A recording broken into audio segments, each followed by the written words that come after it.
What's up, everybody? We're back with another edition of Everyday Hoops. Hope you guys are having a good one.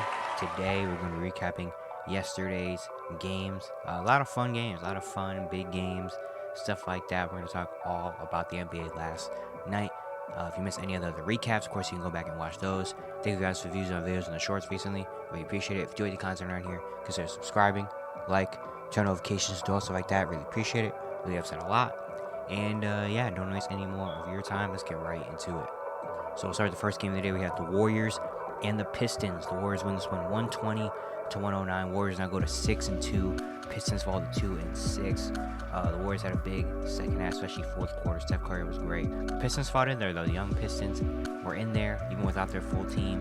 But the Warriors still got the win. Look at the team stats. The Pistons actually shot 48% from the field. Warriors shot 47%. It was a very tight game, all stats-wise. For the Warriors, Steph Curry, 34 points, 12 for 26, 7 for 17 from 3. He was hot early, kind of cooled off a little bit, but then at the end, perked back up and got the win for Golden State. He's been on a tear so far throughout the year. Klay had 17 points, only shot 1 for 8 from 3. He was 8 for 16 from the field. Chris Paul, 17, 5, and 6 off the bench. Had a couple 3-pointers. He was great in this one. Darren Saric had another good game, 12 and 6.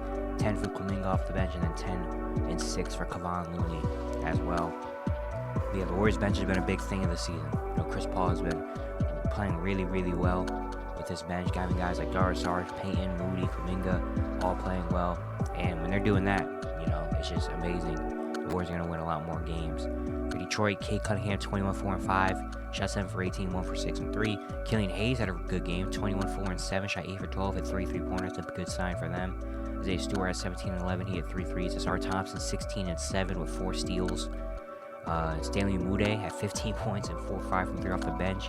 Marvin Bagley had 10. Unfortunately, the Pistons are just really banged up right now. No Bogdanovich, no Morris. Joe Harris didn't play in this one. Jalen Duren didn't play in this one. Isaiah Livers are still out.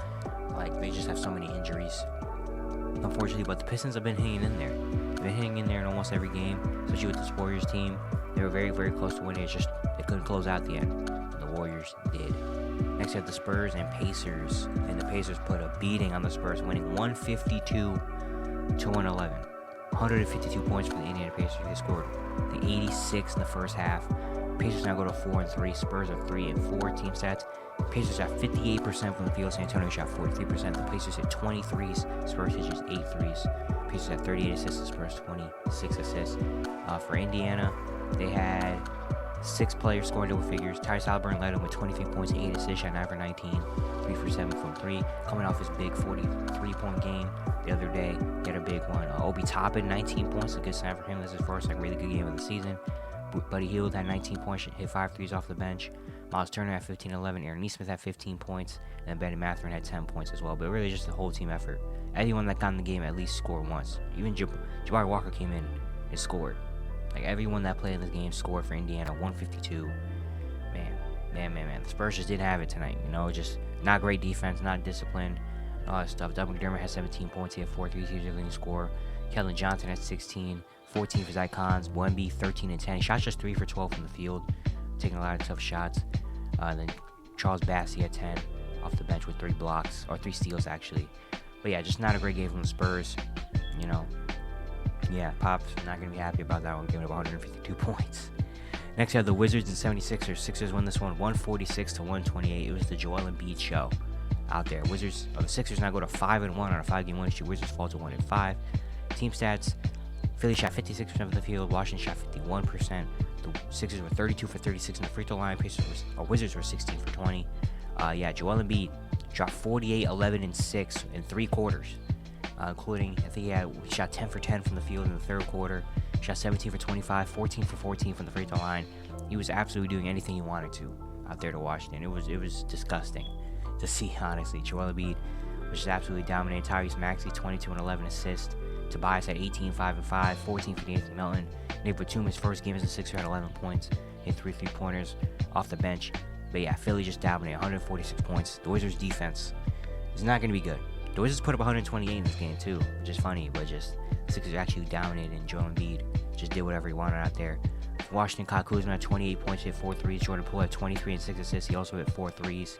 16, 5, and 6 for Danny Avdija. 12 for Gafford and Tyus Jones, and Bilal Coulibaly had 10 points off the bench. But yeah, Washington's defense is going to be very bad this season. Washington's defense is going to be very bad, especially Joel Embiid. I mean, it is Joel Embiid, he's the MVP, but man, Joel was dominating out there, and Washington just didn't have an answer for any of it. Next, we have Dallas and Orlando. Mavericks won this one 117-102. They outscored Orlando in the second half, 64-36. Dallas now 6-1. Orlando falls to 4-3 for the Mavs. Team stats: Mavs shot 50% from the field. Magic shot 47%. Dallas hit 15 threes. Orlando hit 8 threes. Dallas was 20 for 28 from the free throw line. Orlando was 14 for 18. Team stats for the game: Luka 29, 3 and 6, shot 5 for 10 from 3. He left this game early with a little, banged his head, but he came back in and dominated. Him and Kyrie closes one out. Kyrie 21, 6 and 10, back-to-back double-digit assist games for Kyrie. Even though he's not been shooting the ball super well, hasn't been super great on scoring-wise, he's been doing other things, rebounding and passing the ball the last few games, which has really been good. Tim Hardaway Jr., 21 points, shot 8 for 16 from the field. He's been very good to start the year. Grant Williams at 13 and Derek Lively at 10 and 5, only playing in 16 minutes. But he was really good. The Mavericks, man, 6-1. They're looking very, really good. Luka's having an MVP type season. Kyrie, even though he's not scoring the ball, doing other things, and the role players have really been surprising me. Tim Hardaway Jr. and Grant Williams have been there. Derek Lively's been better than expected. It's been great for them. And for Orlando, Paolo 22, 5 and 6, kind of slowed down late in the game. Shot 8 for 18 on the field. 19 for Cole Anthony and Mo Wagner off the bench. Franz Wagner 12 points, shot 5 for 13, and then Jalen Suggs at 10, 4 and 7 on 4 for 12 shooting. Tough start of the year for Franz Wagner. He has not been shooting the ball super well, and injuries have been hitting Orlando. Of course, Markelle Fultz and Wendell Carter are going to be out for a little while, so Anthony Black and Goga Badatze are starting. I like Anthony Black. I like what he's doing out there. He's making good plays. But yeah, the bench has been really good for Orlando too, but it just wasn't enough for the Mavericks, especially the last few minutes of the game where they were closing them out. Next, we had the Clippers and Knicks. Knicks win this one 111-97. They outscored the Clippers 35-21 in the fourth quarter. And Harden's debut, the Knicks hit the win. Knicks now to 3-4. Clippers to 3-3. Team stats: Clippers shot 49% from the field. Knicks shot 47%. The Knicks forced 22 Clipper turnovers in this one, and rebounded the Clippers 48-31 and 18 offensive boards. For the Knicks, Julius Randle 27 and 10, shot 9 for 21, 3 for 8 from 3.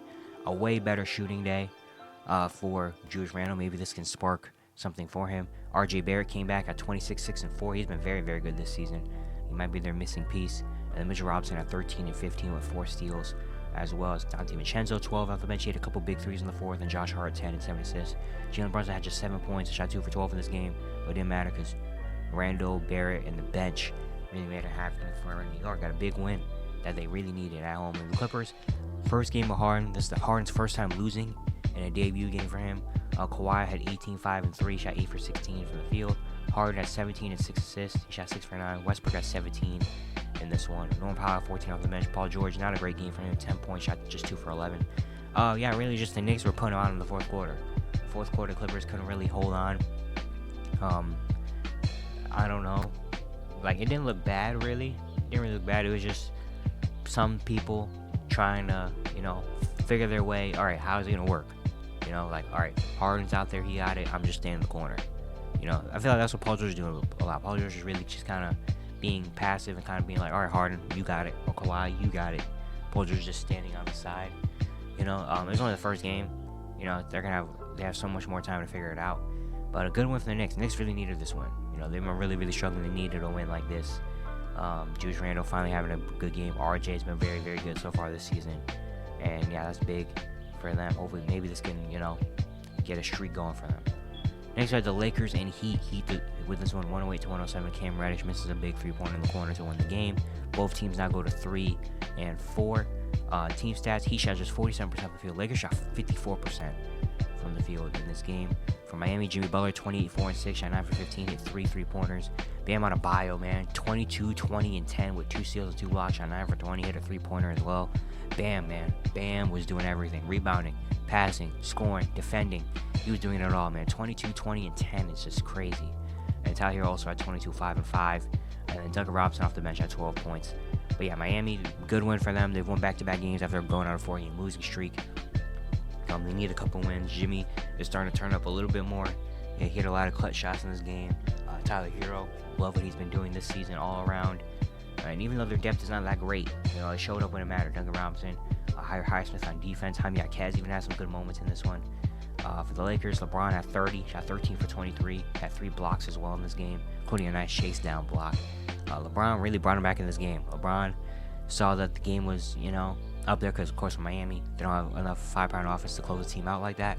So the Lakers were just out there like, LeBron was like, we have more time, let's do it.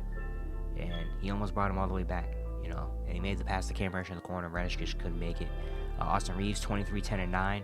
He's starting to come back. D'Lo had 13. He got ejected in this game. Christian Wood had 12. AD only played 25 minutes at 9 points. There was a hip spasm, which is very tough for him. They tried to gut it out. Respect him for trying to gut it out, but you could tell he just wasn't moving the same, and the Lakers decided to bench him, which was the right move in that case.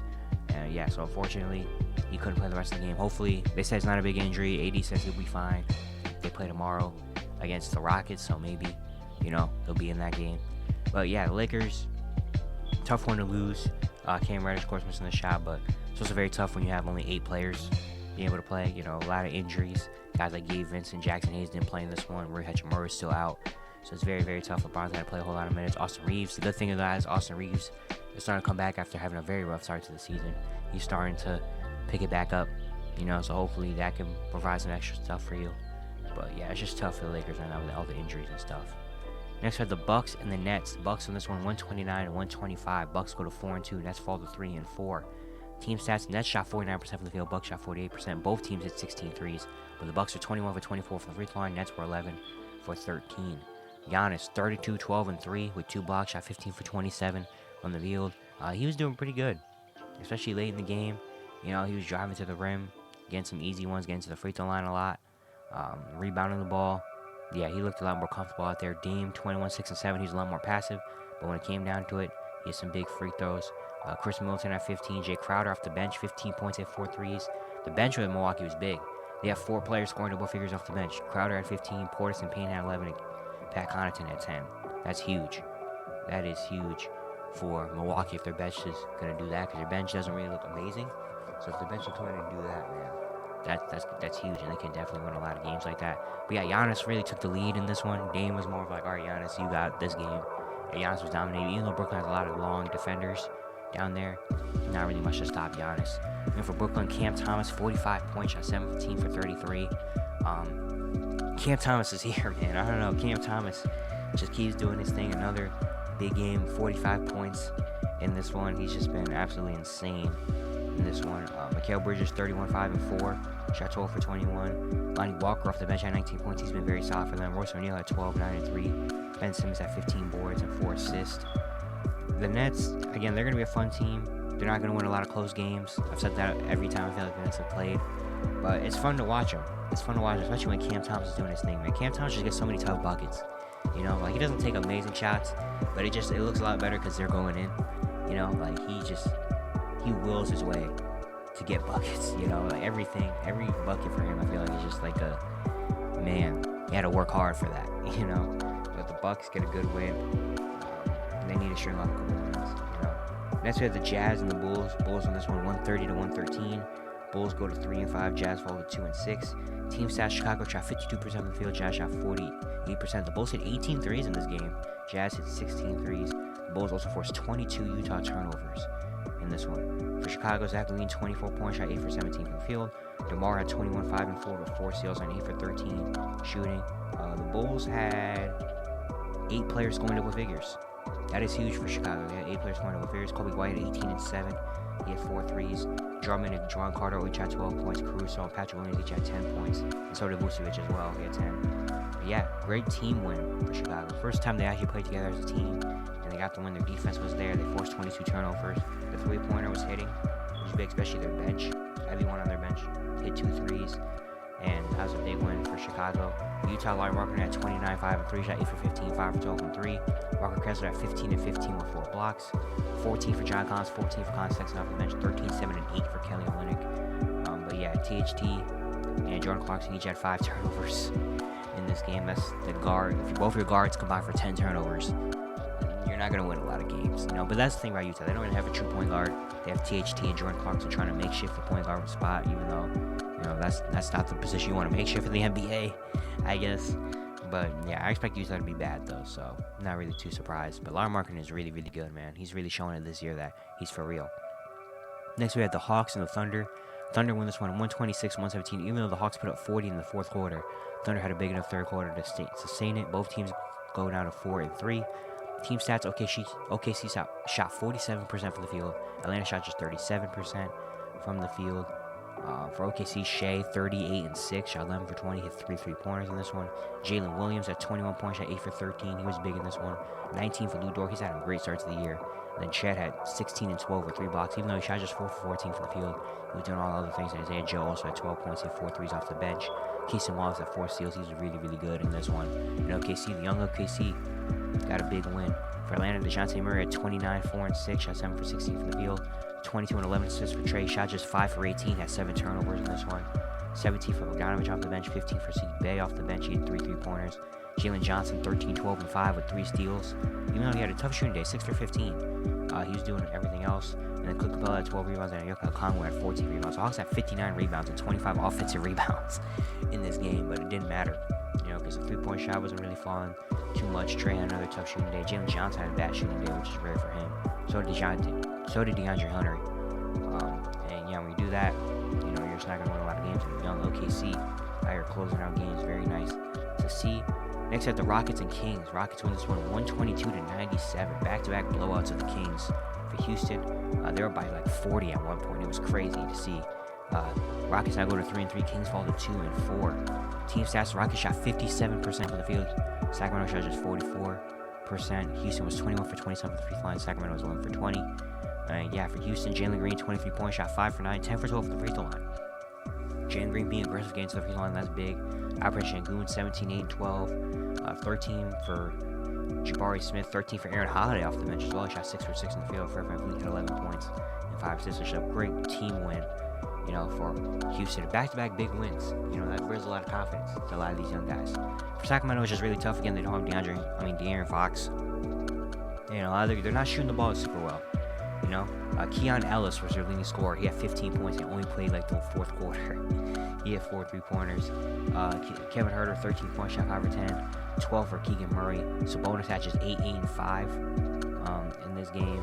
And Kobe Jones and JaVale McGee each had 10 points. But yeah, it's just very tough without DeMar DeRozan. I keep saying DeMar DeRozan. De'Aaron Fox out there playing for them. He just provides so much energy, so much defense, scoring, everything. He's their star player. So without him, it's going to be very tough. They got off to a 2-4 start, which is not great, especially in this Western Conference. That's very, very tough. But good thing is they're only 6 games in. They still have 74 more to go, or 76 more to go. So, yeah, they still have a lot more games to play, but it's just hopefully they need De'Aaron Fox back soon, though, because De'Aaron just changes this whole team up. Next, we have Celtics in Minnesota. Minnesota wins this one 114-109 in overtime. Anthony Edwards takes over in overtime, and they win. Tim Wolf's going to go to 4-2. Celtics, their first loss of the season, 5-1. Team stats: Minnesota shot 52% from the field. Boston shot just 39%. A lot of turnovers in this game for both sides as well. For Minnesota, Anthony Edwards, 38, 9, and 7, shot 15 for 25. He took over and overtime, had a big sequence. He was knocking down threes, playing good defense, getting to the rim. He was doing great. Jamie McDaniels in this game, 20 points, shot 4 for 9 from 3. He was big late in this game, fourth quarter, overtime. He had some big shots. Rudy Gobert, 14 and 12. And then Naz Reid at 14 off the bench. Cat fouled out. He only played 28 minutes, had 7 points, 7 turnovers, had shot 3 for 10 and 1 for 7 from 3. Cat's having a very rough start. He's still trying to find his placement really on this team and where he fits in. It's very tough, I don't know what's to come for Cat in the future for Minnesota, but discussions might going to be had for Minnesota. But yeah, what a big win. Anthony Edwards taking up and having a superstar sequence down there. Jay McDaniels getting a big shot. Rudy Gobert's been playing really good this season as well, even though he shot 2 for 11 from the free throw line. But yeah, just a huge win for Minnesota, giving Boston their first loss. Tatum had 32 points and 5 steals, shot 12 for 22, 26 and 7 for Jaylen Brown, 24 for Porzingis. Drew Holiday, 12, 11, and 6. He shot just 4 for 16 from the field. Sam Hauser at 3 threes off the bench. He had 11 points. Not a great game from Al Horford. But yeah, Boston just couldn't get it done. They missed a lot of big shots. Defense was not great in this one as well. A lot of turnovers in this one for them. The 3-point shot wasn't falling. Just everything went wrong here for Boston. Minnesota came out and they dominated. Anthony Edwards and Jaden McDaniels, man, close this game out. And finally, we have the Pelicans and the Nuggets. Nuggets win this one 134-116. Pelicans got off to a great start, but then in the fourth quarter, or the second half, the Nuggets outscored New Orleans 75-43. Denver now goes to 7-1. Pelicans fall to 4-3.